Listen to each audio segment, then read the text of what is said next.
noches, bienvenidos a una nueva emisión de Justiniano.com, Actualidad y Justicia. El tema de hoy es lavado de dinero, financiamiento del terrorismo. Vamos a ver de qué se trata esto. Vamos a hablar con el doctor Roberto de Urrie Hijo, que es abogado, escritor científico, y con la doctora Alicia Beatriz López, es contadora, profesora universitaria y escritora científico, perdón. Nos vamos a una pausa muy breve y enseguida regresamos con ustedes. Gracias.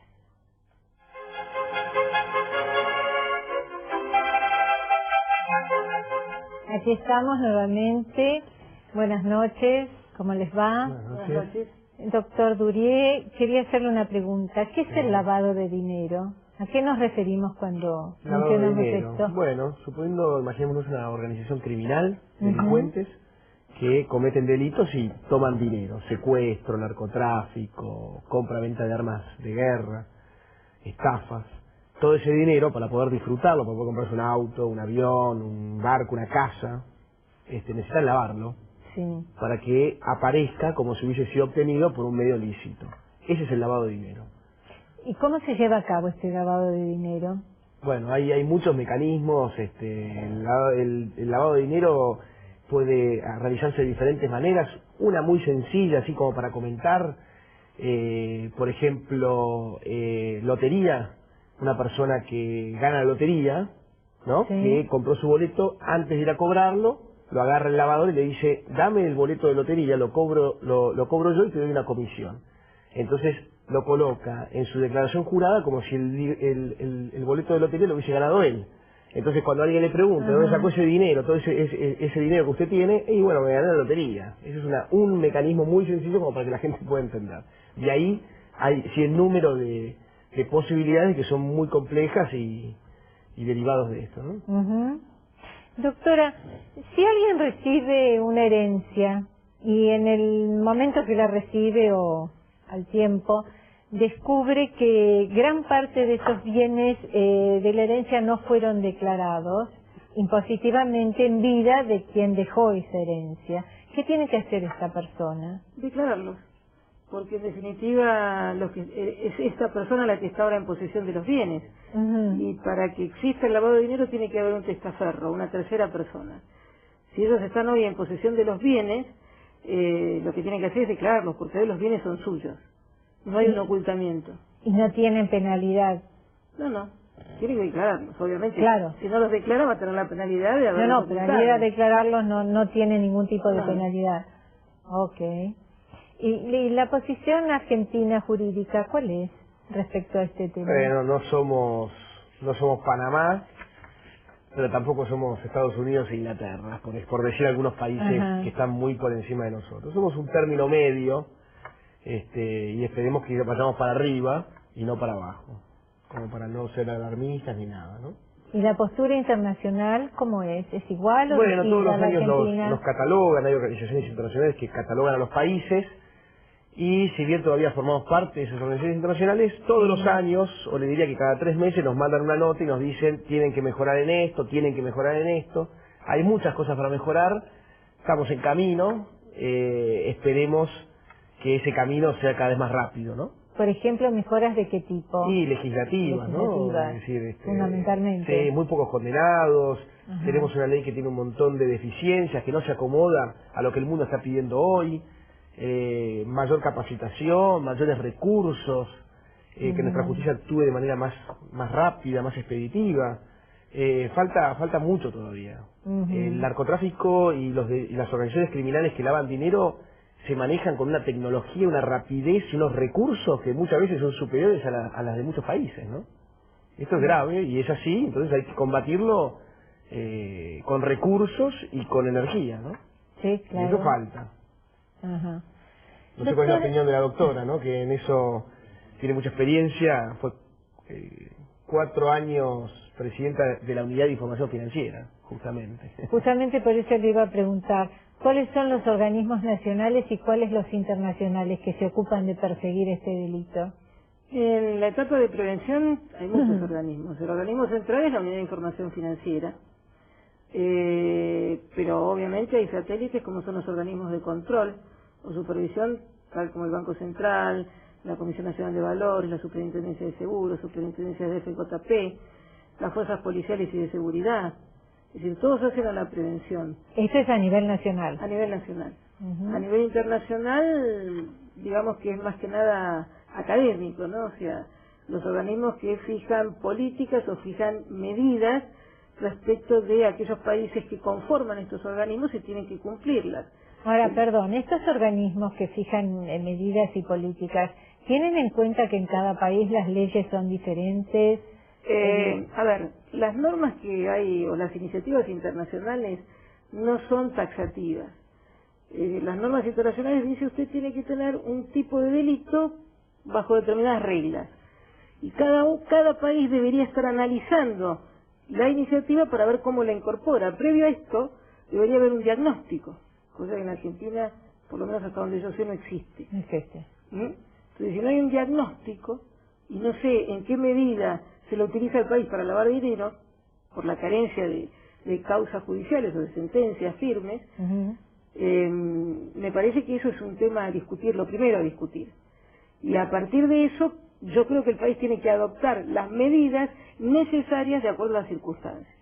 Claro. Igual es importante decir que si bien cada país tiene, obviamente, una cultura jurídica distinta y demás, si nosotros queremos combatir el lavado de dinero y el financiamiento del terrorismo, tiene que ser un régimen universal, mundial, porque el lavado de dinero no respeta a los países, no respeta a los territorios. No, claro. Un proceso de lavado de dinero puede pasar por 5 países. Entonces hay que actuar de manera coordinada en los distintos países, y el régimen que se intenta imponer es muy similar en cada país. Es muy similar, es prácticamente idéntico. Por eso los organismos internacionales tratan de bajar medidas para que los países acomoden estas medidas al régimen que se quiere imponer de manera internacional, ¿no? Claro. Ahora, ¿y qué profesiones o actividades están obligadas a informar cualquier movimiento sospechoso de dinero o de bienes? Bueno, yo soy abogado, los abogados están exentos.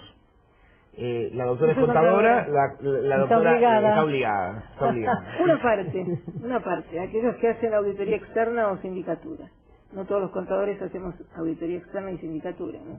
La lista es muy extensa, son muchos sujetos, está el escribano, del doctor más importante. Están obligados. Están obligados, el escribano. ¿El único que está exento es el abogado? Bueno, no, de profesiones, de profesiones importantes, el único es el abogado. Ajá. Por el tema del secreto profesional. Se ha decidido por el momento no incluir al abogado en esta cuestión. El contador lo está, el escribano lo está, las sociedades de bolsa, los bancos, las financieras, los casinos, los que compran y venden cuadros, los marjan. Ah, ¿también? Sí, porque las joyerías, porque por esos lugares se lava dinero. Son todos agentes de la actividad económica, que son importantes porque por ahí es donde circula el dinero, que puede ser dinero sucio, se dice, ¿no? Que proviene de la delincuencia. Perdón, que estén obligados no quiere decir que cumplan, ¿no? No, obviamente. Vamos a aclarar la cuestión, ¿no? Exactamente. Sí, entendimos todos. Están obligados y deberían cumplir. Deberían cumplirlo. ¿Y ante quién deberían denunciarlo? Ante la Unidad de Información Financiera. Ajá. Lo dice la propia ley. Esto es un trámite simple, complica a la persona que va a hacer la denuncia. Sí, por supuesto. Demasiado. No es que demasiado. En todo un esquema de prevención, el Estado no puede solo y obviamente invita al sector privado a que colabore. Lo invita coercitivamente, obligándolo.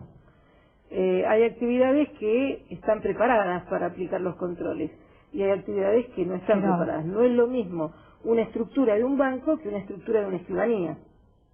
Seguro. Es decir, el banco está preparado para aplicar controles. El escribano no está preparado para aplicar controles. Obviamente que la carga es distinta en uno que en otro. Y el conocimiento también. Se ve que por eso también hay menos denuncias quizás de las esperadas, ¿no? Y hay algunos agentes de la economía, por ejemplo los bancos, que tienen que informar a 2 lugares. Tienen que informar a la Unidad de Información Financiera y al Banco Central. Las compañías de seguro tienen que informar a la Unidad de Información Financiera y a la Superintendencia de Seguros.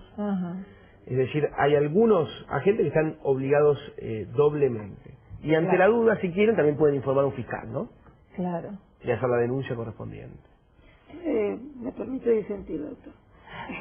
La ley dice que hay que reportar a la Unidad de Información Financiera. El Banco Central lo que ha hecho es sacar una norma, digamos, que el reporte que se hace a la Unidad de Información Financiera vaya al Banco Central, pero meramente por un hecho estimativo, estadístico.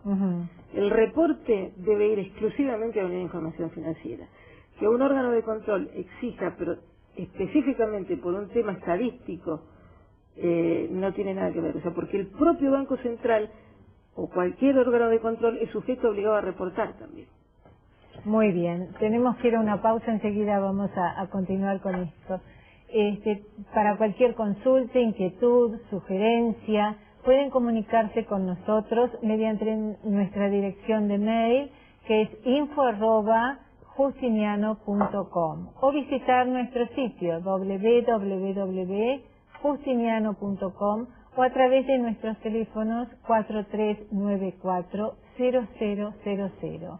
Hacemos una breve pausa y enseguida retornamos. Gracias.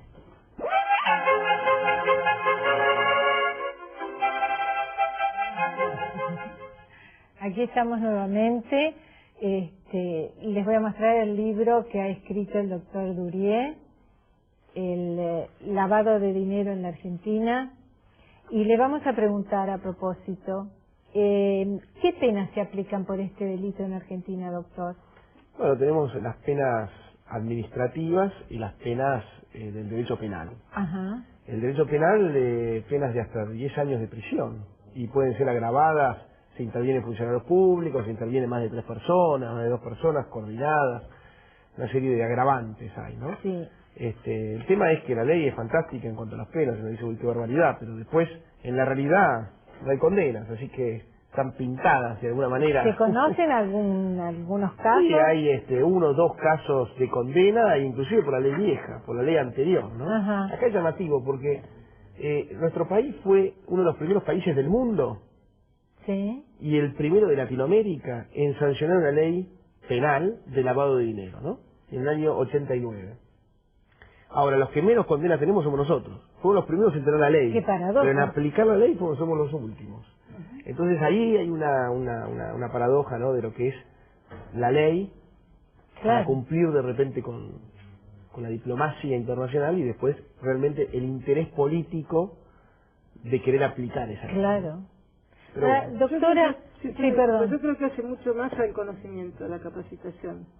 Me parece que hay un tema, este es un delito complejo, es un delito eminentemente económico-financiero, y creo que a veces nuestros jueces y nuestros fiscales deberían estar más capacitados para poder perseguir el delito.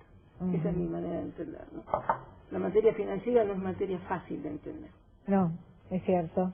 Ahora, cuénteme una cosa, ¿qué relación tiene el lavado de dinero con el financiamiento de las actividades terroristas? En realidad son 2 cosas totalmente distintas. El lavado de dinero exterioriza en un bien tangible dinero obtenido ilícitamente. Tiene un fin económico, digamos, ¿sí? El financiamiento del terrorismo, primero, el fin es netamente religioso. Y no necesita exteriorizar nada, puede ir por los canales informales. ¿Por qué? Porque el financiar un acto terrorista no implica tener un depósito a plazo o comprarse un inmueble. No, claro. Y además los montos involucrados también son diferentes. Hay mucho más dinero involucrado en el lavado que en un acto terrorista. Y a partir del 11 de septiembre del 2001, ¿se intensificó la lucha contra el lavado de dinero? Muchísimo. Países, sí, muchísimo. Estados Unidos sacó una ley muy severa, que es la Patriot Act. Hay convenciones internacionales de las Naciones Unidas, de la OEA, está la de la OEA del año 2002, está la de las Naciones Unidas del año 1999, hay resoluciones del Consejo de Seguridad de las Naciones Unidas que son obligatorias para nuestro país, también todas a raíz, el desencadenante fue el 11 de septiembre. Después vinieron 2 atentados muy severos, entre muchos otros, que fue el de España, el de Madrid, sí, el de claro. la Atucha, y el de Inglaterra, ¿no?, que fue el último. Así que la guerra contra el terrorismo internacional, es una guerra de la comunidad internacional que ha adoptado como estandarte los organismos internacionales como las Naciones Unidas, ¿no? Doctora, ¿de qué manera nos afectan estos delitos a las personas y empresas que vivimos en la legalidad? Bueno, hay una distinción entre unos y otros, ¿no?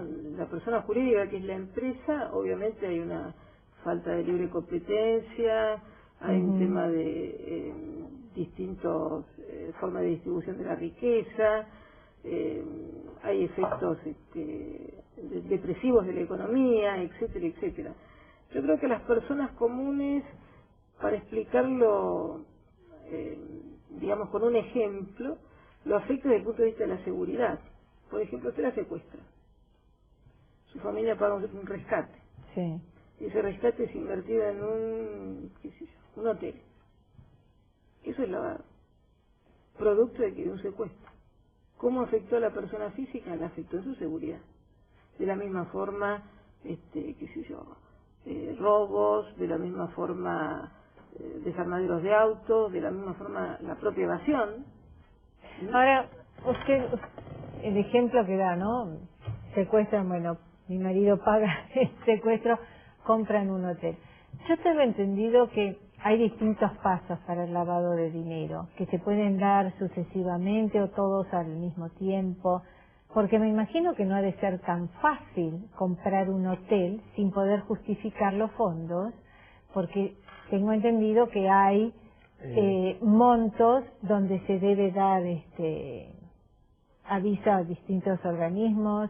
No se puede jugar con dinero, con cierta cantidad libremente. ¿Cuáles son estos pasos? Bueno, vamos a poner un ejemplo, ¿no? A ver. Un ejemplo. Narcotráfico. Sí. Yo voy, vendo cocaína, lo que se llaman los ravioles de cocaína. Sí. Me dan plata en cambio. Tengo el bolsillo lleno de plata de cambio. El primer paso sería amontonar todo ese dinero de los 100 vendedores de la organización en un cubículo, en un cuarto donde yo guardo todo el dinero. Hay investigaciones donde han encontrado ese primer paso, ¿no? De unificación. Tener un de la espacio cuestión. físico donde guardar unificar el todo el dinero. dinero. Hay investigaciones, por ejemplo, hay una en Inglaterra muy conocida, la Scotland Yard, que entró a un cuarto y encontró 12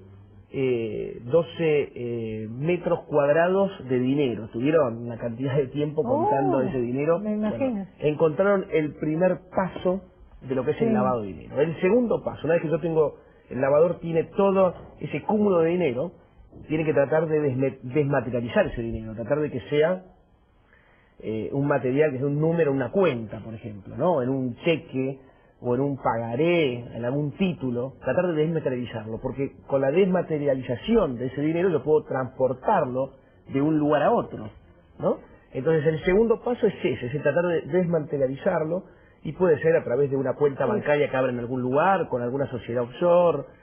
Una vez que yo lo tengo colocado y ya es un número, una cuenta, me hace falta que ese dinero pase al tercer paso y último, que es la manera en que lo voy a ingresar al mercado blanco. Y el tercer paso es ese intento de tratar de traducir ese dinero que está dando vueltas por ahí sucio en el mercado blanco. Una vez que se producen los tres pasos. Por ejemplo, ¿de qué forma pueden introducirlo? Y hay varias, por ejemplo, hay una que es la de préstamo, back to back se llama. El colateral. Sí, que son muy complejas de poder explicar. Colateral, digamos. Son muy complejas. Por ejemplo, yo le dije al principio del programa, le dije la del boleto, ¿no? Sí. Es decir, ese es uno que unifica en varios pasos. La del colateral es, por ejemplo, que armo sociedades y entonces se prestan mutuamente plata. En realidad, a los ojos de los documentos que se firman para construir esta operación, pareciera que son dos sociedades independientes donde una le presta plata a la otra. Pero la realidad de las cosas es que son dos sociedades que se prestan a sí mismos, con lo cual el dinero sucio integra y en la contabilidad de esas empresas aparece como si hubiese sido dinero proveniente de un préstamo, cuando en realidad provino originariamente del narcotráfico, luego estuvo en un cuarto todo el dinero puesto, de ahí pasó una cuenta y de ahí ingresó a la contabilidad de la empresa como si hubiese venido de una actividad lícita, de un préstamo.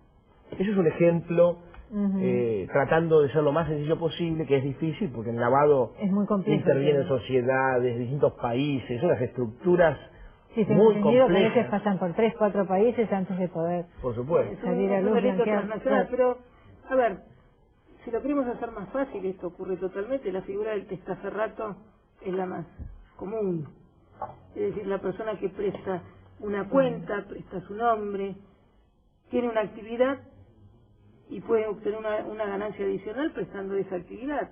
Eso es lo más fácil, lo más común. Lo otro es lo más complicado, en donde tenemos que tener ya una organización. Claro. Pero si yo, vuelvo a insistir, cobro un rescate por un secuestro, ¿sí? Busco una persona X que tiene una actividad y que puede demostrar, y me compro un lavadero de autos. Y eso sucedió. Porque eso sucedió, no sé si ustedes recuerdan el famoso secuestro del chico este de Tigre, que el secuestrador tenía el lavadero de autos en Córdoba y no sé qué tenía en San Luis. Sí, bueno, sí, lo recuerdo. Tenía un tercero que tenía una actividad y era donde había invertido. Entonces, ese es el kit, digamos. Se puede utilizar una maniobra muy complicada en donde se requiere una organización, gente con cerebro, o una maniobra muy simple. De hecho, una anécdota, lavado de dinero proviene justamente de las mafias italianas que se insertaron en Nueva York y lavaban dinero comprando lavanderías, justamente. De ahí viene el término. De ahí viene el lavado de dinero, de las lavanderías que compraba Al Capone y su gente en Nueva York en los años 20. Buena anécdota. Sí. Bueno, les agradezco muchísimo su presencia hoy aquí. Por favor, muchas gracias. Gracias. A ustedes les agradezco mucho haber estado con nosotros. Les vuelvo a recordar que cualquier consulta, duda, sugerencia, pueden comunicarse con nosotros a través de nuestro email, que es info@justiniano.com, o visitar nuestro sitio www.justiniano.com. Nos vemos, Dios mediante, la semana que viene. Gracias.